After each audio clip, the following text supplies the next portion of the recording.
The brass key felt warm against my palm, which made no sense since it had been sitting in a safety deposit box for 3 years. I turned it over, studying the strange symbols etched along its shaft. Not Latin. I would have recognized that from all those Sunday masses Dad dragged me to. These looked older, like something carved into cave walls before people knew how to write properly. My name is Daniel Romano, and up until yesterday I thought my father sold insurance for a living. Turns out Father Vincent Romano had a completely different job description, one that involved flying to Rome every few months and keeping a locked room in our basement that I was never allowed to enter. The lawyer, Mr. Henderson, had been apologetic when he handed me the envelope. "Your father left specific instructions. Said you weren't ready until you turned 25. Guess he figured you'd need to be old enough to handle whatever this is." Inside the envelope was the key, an address in Boston, and a handwritten note that simply read, "The work isn't finished. Storage Unit 247. Everything you need is there. Trust Father DeMarco." Dad. That was it. 25 years of birthday dinners and Christmas mornings, and the most important conversation we ever had happened after he was already in the ground. I drove to Boston the next morning, following the GPS to a storage facility wedged between a Chinese restaurant and a discount tire shop. The key fit perfectly into Unit 247, and when I lifted the metal door, the smell hit me immediately. Old leather, candle wax, and something else I couldn't place. Something medicinal, like the disinfectant they use in hospitals, but sweeter.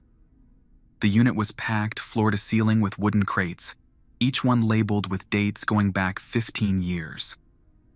I opened the nearest one and found journals, dozens of them, all written in my father's neat handwriting.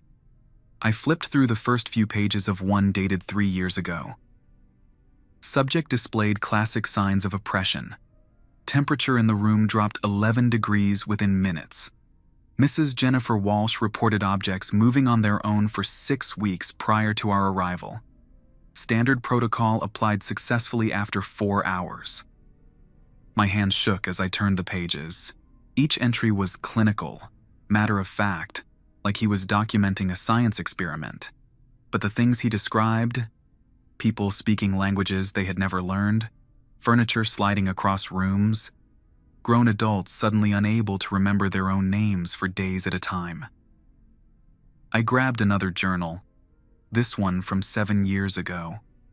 The handwriting was the same, but the cases were different, more severe. A woman in Phoenix who hadn't slept for 3 months straight, but showed no signs of exhaustion. A family in Detroit whose house temperature wouldn't rise above 40 degrees, even with the heat running constantly. A teenager in Miami who could accurately predict the exact time anyone in her presence would die, down to the minute. "The church has been documenting these incidents for centuries," one entry read, "but the frequency is increasing. What once happened a few times per year now occurs monthly. Something is changing, and we need to understand what." I spent the rest of the afternoon reading, moving from crate to crate. Each journal revealed another layer of my father's secret life.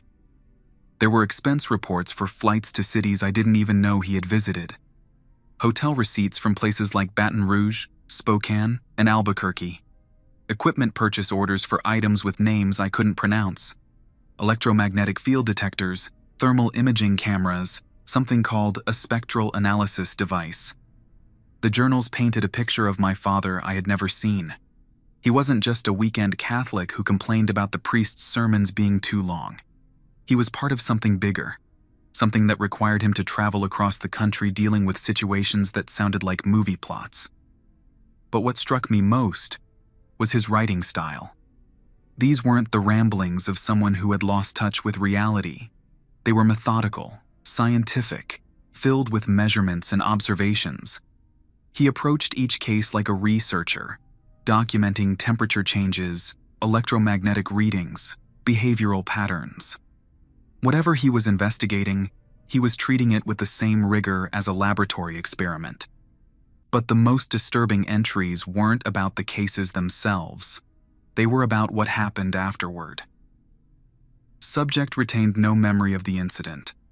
Family believes she suffered a brief illness. Standard memory protocols successful. All physical evidence removed. Local authorities informed that the death was due to natural causes. Case closed.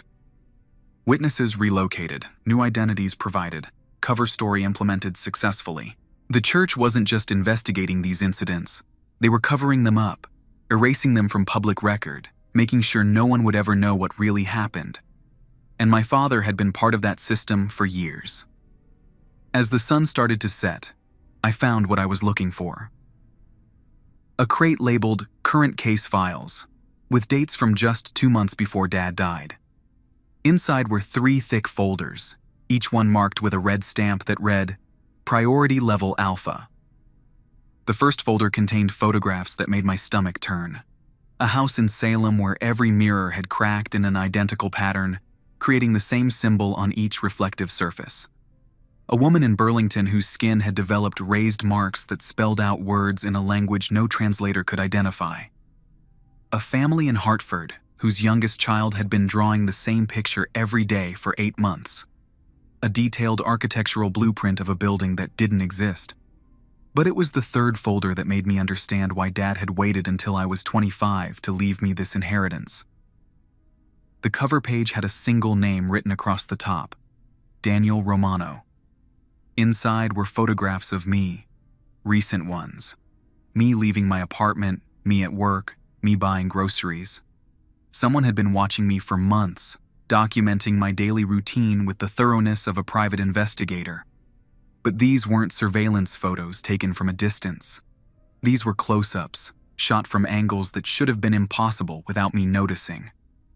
One photo showed me sleeping in my own bed, taken from directly above. Another captured me in my bathroom, brushing my teeth. A third showed me sitting at my kitchen table, reading a book. But the person taking the picture would have had to be standing right next to me. At the bottom of the stack was a medical report with my name on it.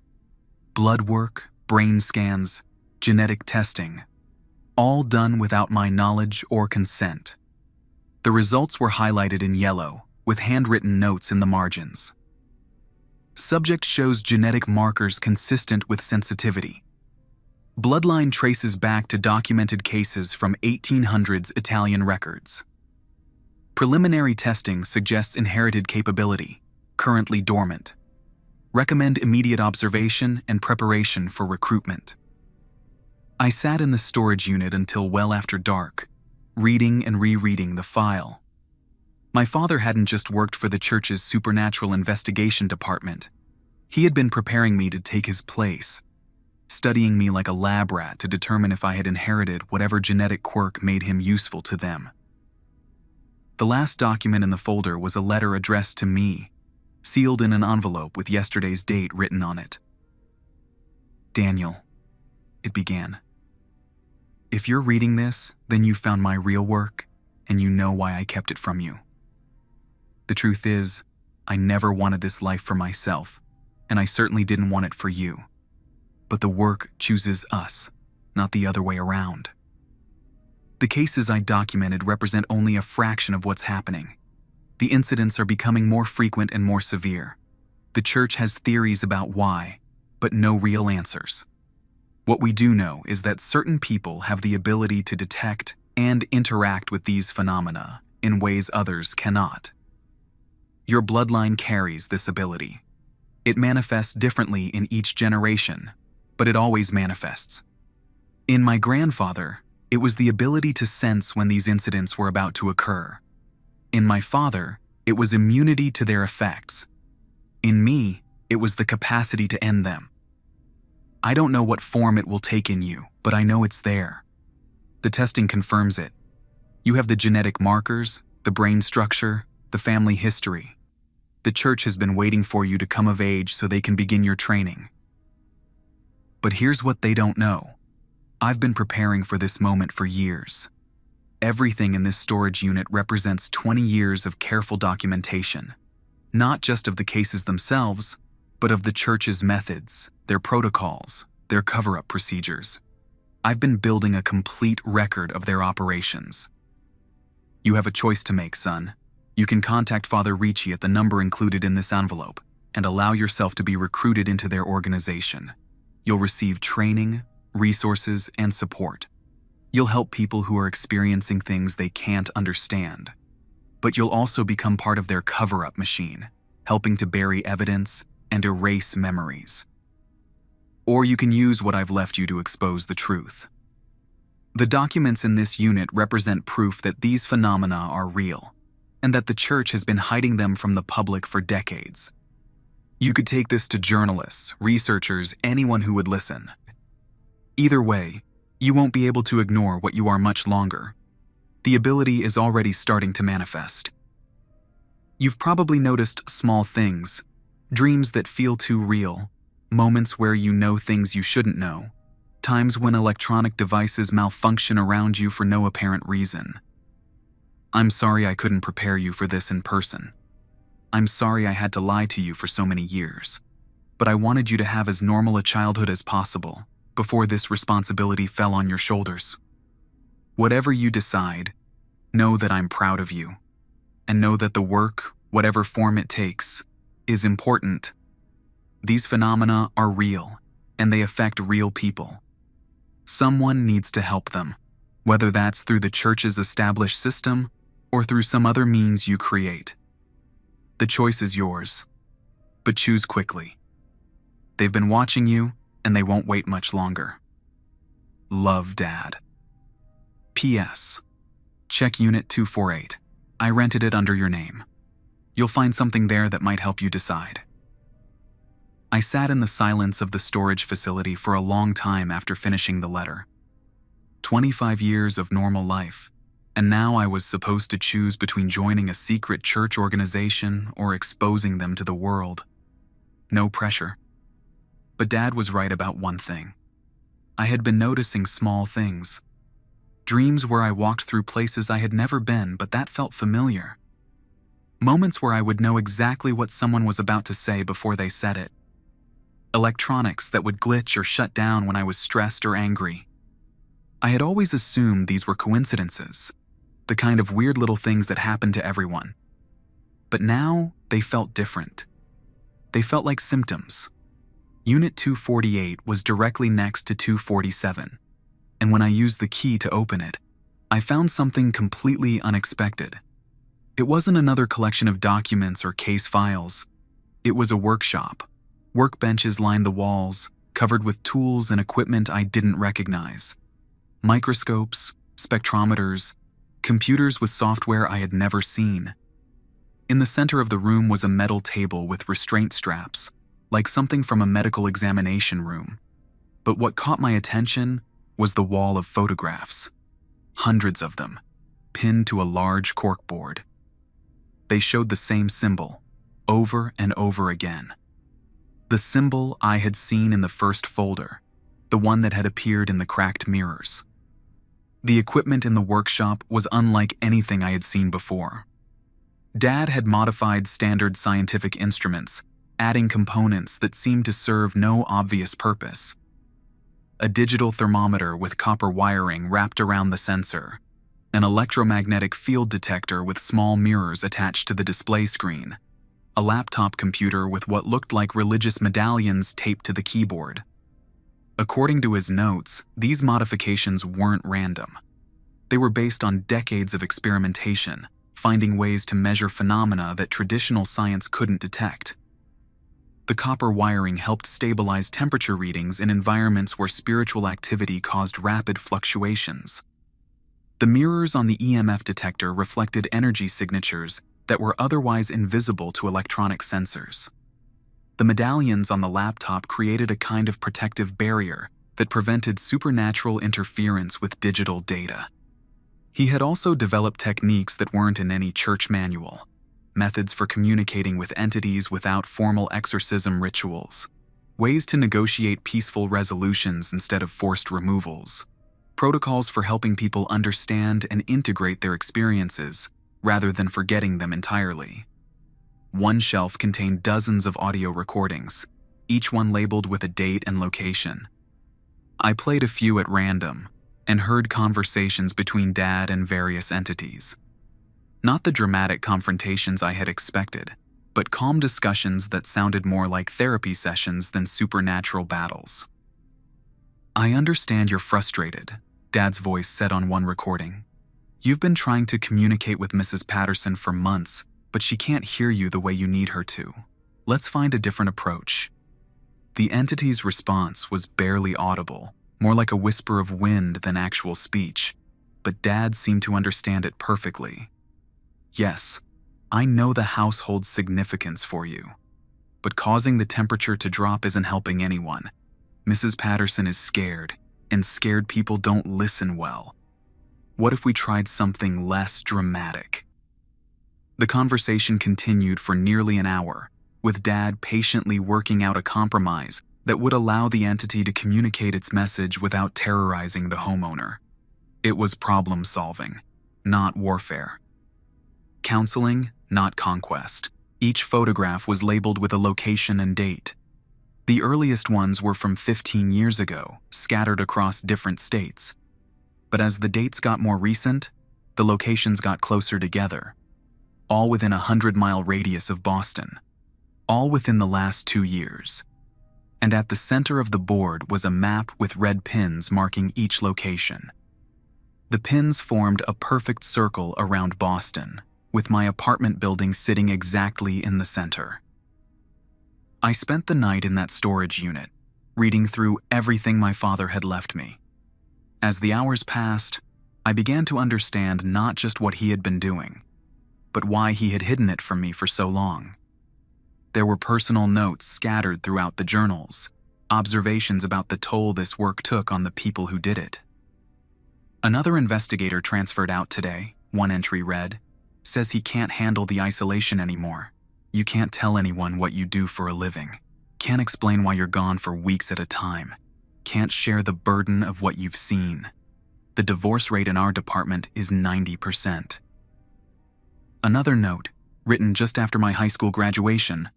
"Daniel got accepted to 3 colleges today. Watched him open the letters, saw how excited he was about his future. How do I tell him that future might not be his to choose? How do I explain that his DNA might have already decided his career path?" There were photographs tucked between the pages of some journals, pictures of me as a child, at Christmas morning, at baseball games, at school events, but also pictures of Dad at crime scenes, in hospitals, in places that looked like war zones but were actually someone's living room after a supernatural incident. One photo showed him standing in what used to be a kitchen in Denver. The walls were covered in burn marks that formed intricate patterns, like circuit boards etched in carbon. According to the case notes, a family of 4 had experienced spontaneous electrical phenomena for 3 weeks. Every electronic device in the house had either exploded or melted.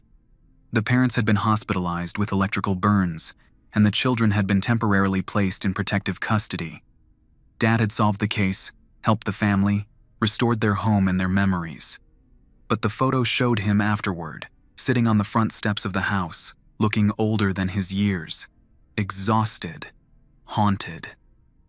The same expression I had seen on his face during my childhood, usually late at night when he thought no one was looking. I realized that every time I had seen that expression, he had just returned from a case. Every mysterious business trip, every weekend when he seemed distant and preoccupied, every time he would stare out the window during dinner like he was seeing something the rest of us couldn't. He had been carrying the weight of someone else's trauma, helping them heal while slowly breaking apart himself. The incidents my father had been investigating weren't random. They were connected, part of a pattern that was leading to something bigger. And whatever that something was, it was almost here.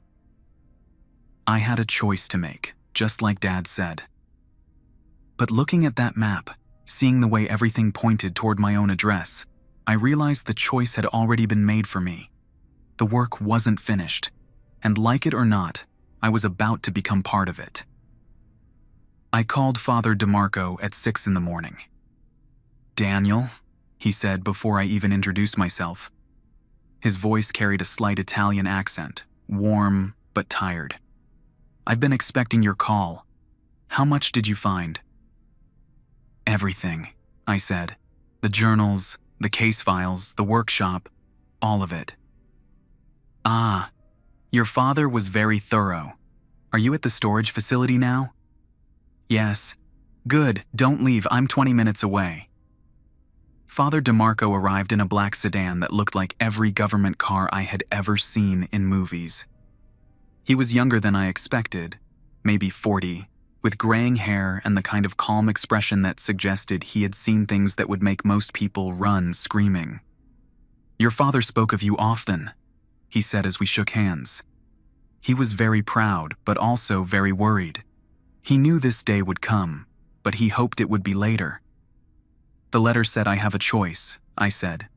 You do, but first you need to understand what you're choosing between.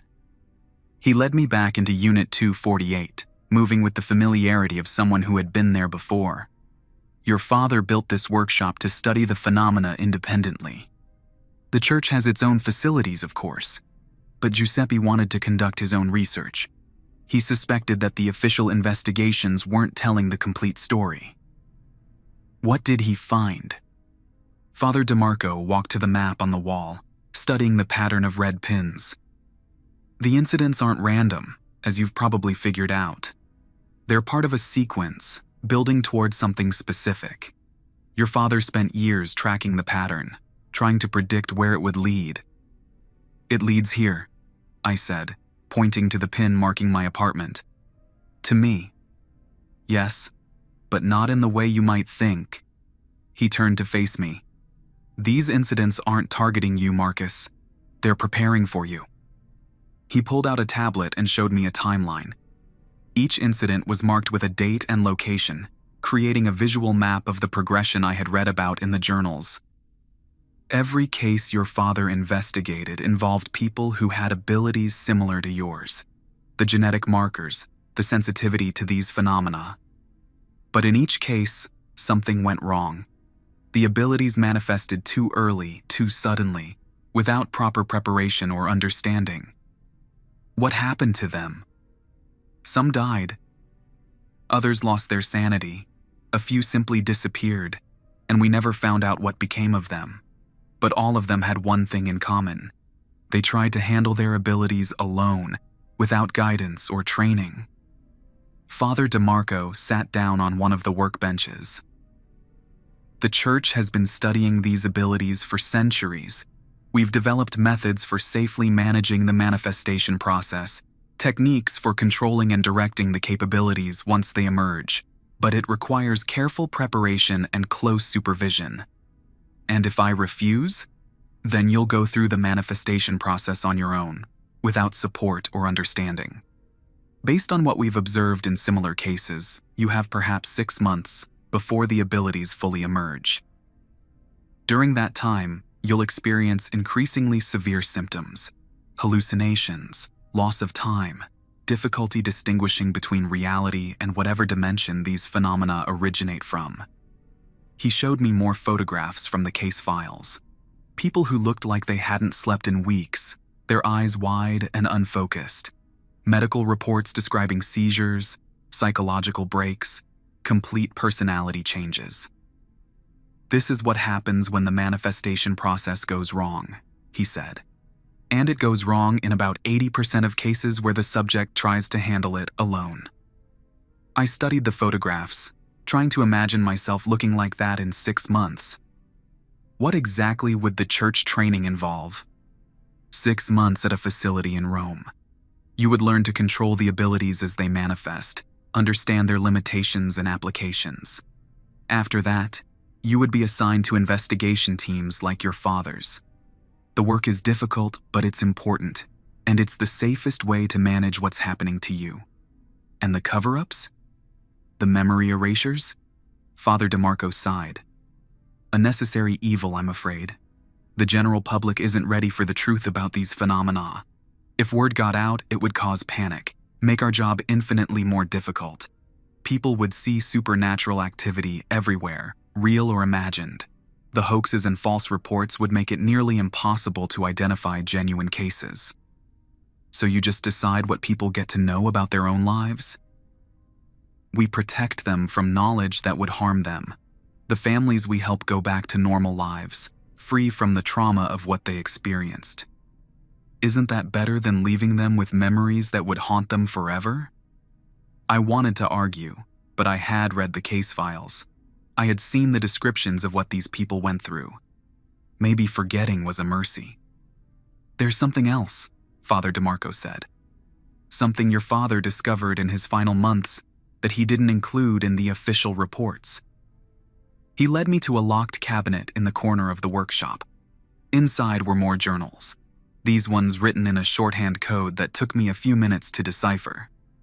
"The incidents aren't just increasing in frequency," Father DeMarco explained. "They're changing in nature, becoming more aggressive, more targeted. Your father believed that something was actively causing them, directing them toward a specific goal." The coded journals painted a disturbing picture. Recent cases involved not just people experiencing supernatural phenomena, but people being deliberately selected and modified by them. Subjects would disappear for days or weeks, then return with no memory of where they had been, but with new abilities they couldn't control. "It's like something is building an army," one entry read, "recruiting people with the genetic markers and enhancing their capabilities beyond normal manifestation levels. But for what purpose?" The final entry, dated just a week before Dad died, was the most unsettling. "I think I know what it wants. It's not building an army to fight us, it's building one to replace us. Every person it recruits is someone who would have joined our organization under normal circumstances. It's creating its own version of our teams, but without our oversight or ethical constraints." "Your father believed that you were always the primary target," Father DeMarco said. "All the other incidents were just preparation, ways of studying how to approach someone with your particular genetic profile.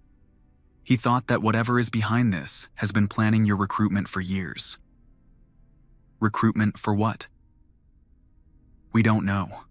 But your father's final theory was that it wanted to create a new kind of supernatural investigator. Someone with abilities more powerful than anything we've seen before, but without the moral framework that guides our work." I sat down heavily on one of the workbenches.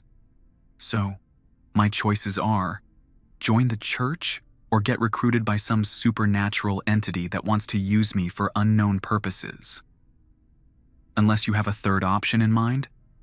I did, actually. I had been thinking about it all night. What if I don't run from the manifestation, but I don't join either organization? What if I use what Dad left me to help people independently? Father DeMarco looked surprised. "That would be incredibly dangerous. Without proper training, the manifestation process alone could kill you. And if you survived it, you'd be facing the same phenomena that trained teams sometimes struggle with." "But it's possible?" "Theoretically, yes.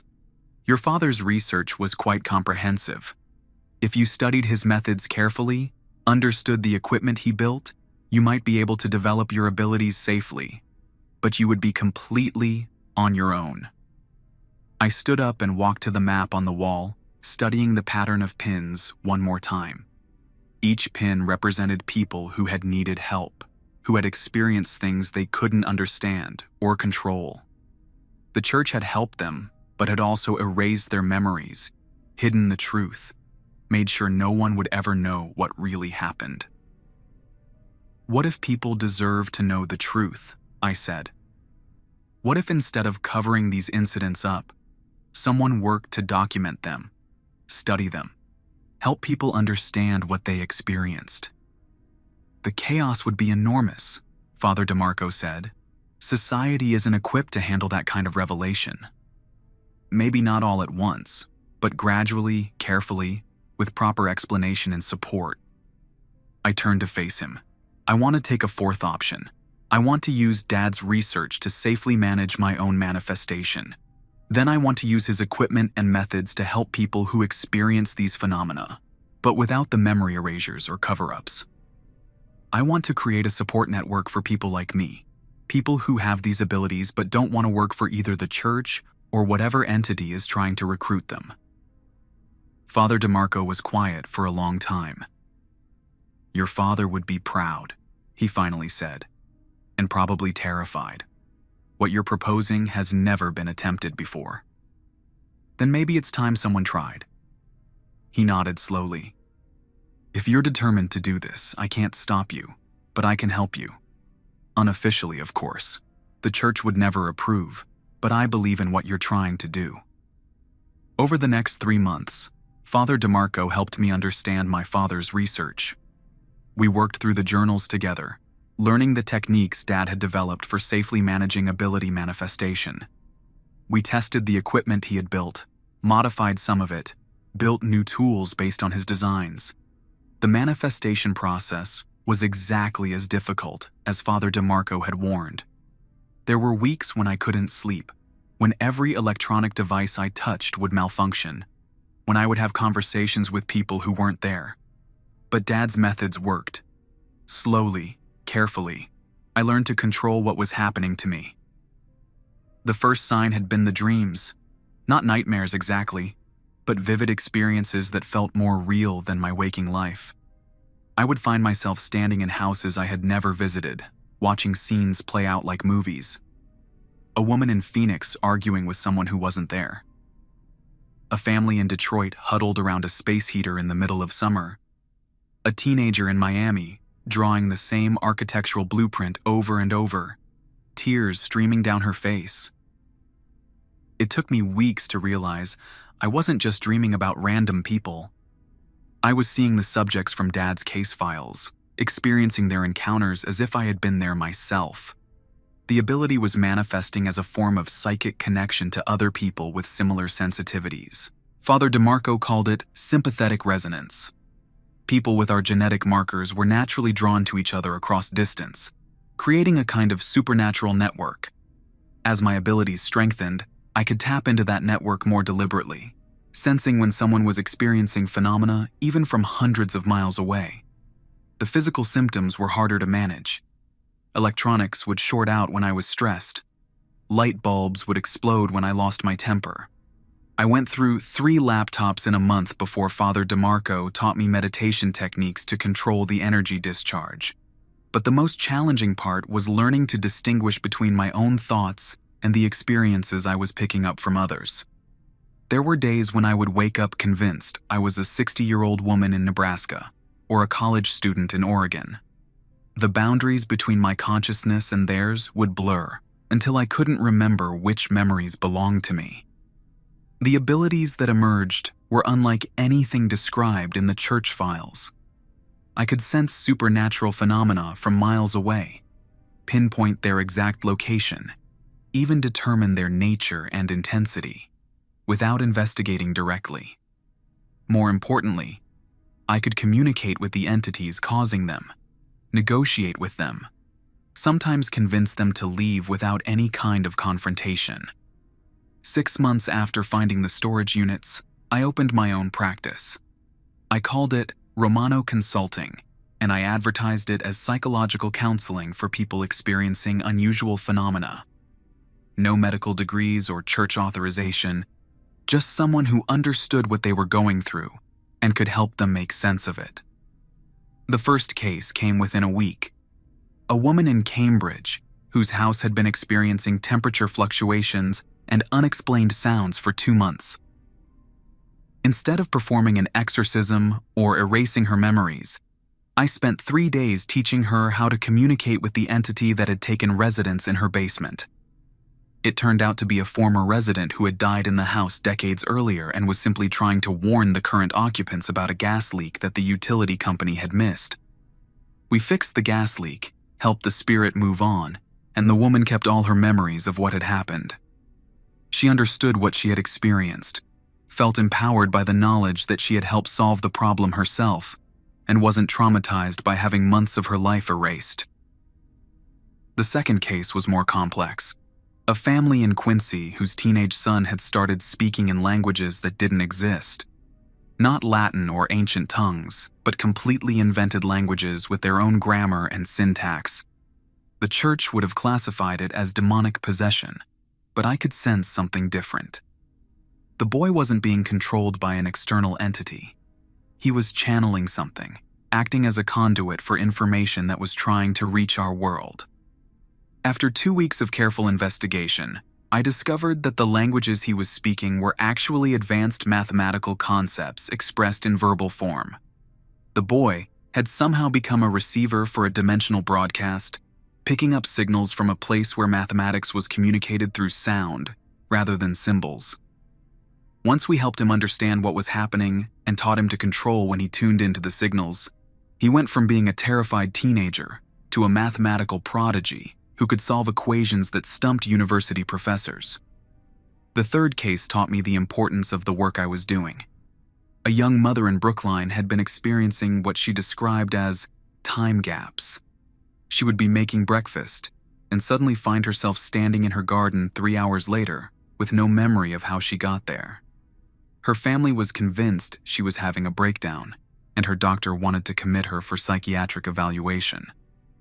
But I could sense the real cause immediately. She wasn't losing time. She was slipping between parallel versions of her life, experiencing brief glimpses of how things had turned out differently based on small decisions she had made. The ability was triggered by stress, particularly when she was worried about choices that might affect her children's future. Instead of medicating her or erasing her memories, I spent a month teaching her to control the transitions, to use them as a tool for making better decisions rather than suffering through them as random episodes. She learned to deliberately access these alternate perspectives when facing important choices, giving her a kind of supernatural wisdom about the consequences of different paths. 6 months later, she sent me a thank you card with a photo of her family. They looked happier, more settled. She had used her ability to navigate a job change, a school decision for her oldest child, and a difficult conversation with her estranged mother. The church would have classified her as mentally unstable and erased the whole experience. I helped her become more capable and confident than she had ever been. Word spread quickly through the kind of underground networks that people use when they need help with things they can't discuss openly. Within a year, I was handling 3 or 4 cases per month, all of them successfully resolved without memory erasures or cover-ups. The church wasn't happy about my work, but they couldn't do much to stop me. I wasn't interfering with their cases, wasn't exposing their operations, wasn't causing the kind of public panic they feared. I was just helping people they couldn't or wouldn't help themselves. Father DeMarco remained my unofficial liaison with the church. He would occasionally warn me about cases that were too dangerous for me to handle alone, and I would refer those clients to official church investigators. It wasn't a perfect system, but it worked. The supernatural entity that had been recruiting people with my abilities never approached me directly. Father DeMarco theorized that by choosing my own path, by developing my abilities independently, I had made myself useless to whatever plan it had been developing. It needed people who were desperate, scared, willing to accept help from any source. I was none of those things, but I continued to monitor its activities through the network of people I was helping. Every few months, someone would come to me with a story about being approached by what they described as someone who understood. The encounters always followed the same pattern. The person would be at their lowest point, overwhelmed by abilities they couldn't control, isolated from family and friends who thought they were losing their minds. Then someone would appear. Not always the same person, but always someone who seemed to know exactly what they were going through. Someone who offered immediate relief, instant understanding, a way to make the pain stop. The catch was always the same. They had to commit to helping others in the same situation, using their abilities in service of a larger cause that was never clearly explained. Most people accepted the offer. They would disappear for weeks or months, then return with their abilities fully developed but fundamentally changed. They could still help people experiencing supernatural phenomena, but they approached every case with a kind of ruthless efficiency that reminded me of military training. No patience for negotiation, no interest in understanding the entities they were dealing with. Their job was to eliminate problems quickly and move on to the next case. The few who refused the recruitment offer and came to me instead painted a disturbing picture of what was happening to those who accepted. They described seeing former recruits at later encounters, working in teams of 3 or 4, handling cases with methods that were effective but brutal. No conversation with entities, no attempts at peaceful resolution. Just overwhelming force applied until the phenomena stopped. It was like watching a dark mirror of the church's operations, where the church used established protocols and careful documentation. This organization relied on pure power. Where the church at least attempted to help the human subjects understand what had happened to them before erasing their memories, this group simply eliminated all traces of the incidents and moved on. The most disturbing part was how successful they were. Case resolution times that took the church weeks or months were being handled in days or hours. But the long-term consequences were becoming apparent in the communities they had helped. Higher rates of depression and anxiety among family members. Increased reports of electronic malfunctions and minor supernatural incidents. As if their aggressive approach was creating more problems than it solved, just spreading them out over time and geography so they were harder to track. 5 years later, I'm still running Romano Consulting. I've helped over 200 people understand and resolve supernatural phenomena in their lives. I've trained 12 other people with similar abilities to work independently, creating the support network I had envisioned. We share resources, consult on difficult cases, and provide backup for each other when needed. The work isn't easy, and it's certainly not safe, but it's honest. The people I help get to keep their memories, their understanding of what they experienced, their sense of agency in resolving their own problems. They go back to their lives stronger and more knowledgeable, not just relieved of a burden they never understood. I still miss my father, and I still wish he had trusted me with the truth while he was alive. But I understand why he waited. This work requires maturity, independence, and the ability to make choices that will affect not just yourself, but everyone around you. He left me everything I needed to make the right choice. The knowledge, the tools, the evidence, and most importantly, the understanding that the choice was mine to make. The work isn't finished. It probably never will be. But it's being done honestly now, with respect for the people who need help and faith in their ability to handle the truth. And that's exactly what Dad would have wanted.